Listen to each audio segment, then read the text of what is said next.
Okay guys, so உங்க right சைடுல turn பண்ணிட்டு லைட்டா பெண்ட் பண்ணிட்டு உங்க right hand up and left hand அப். இந்த ஸ்டெப் பண்ணும்போது லெக் ஸ்டாப் பண்ணிட்டு ரைட் டு லெஃப்ட் டர்ன் பண்ணுவோம். லெட்ஸ் see 1 2 3 4 and இங்க இருந்து உங்க ரைட் ஹேண்ட் ரைட் சைடுல open and left side open.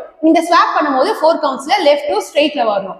1 2 3 4 and இங்க இருந்து உங்க ரைட் சைடுல உங்க ஹேண்ட்ஸ் ஓபன் பண்ணிட்டு புல் பண்ணும்போது ரைட் சைடுல மூவ் பண்ணிடுங்க.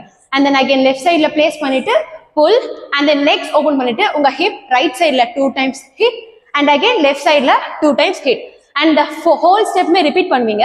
but sides வந்துட்டு first right to straight 1 2 3 4 and இங்க இருந்து swap பண்றது straight to left 5 6 7 8 and then இங்க இருந்து உங்க hands roll பண்ணிட்டே straightல வந்துட்டு and then last stepல hands open 1 2 and 3 4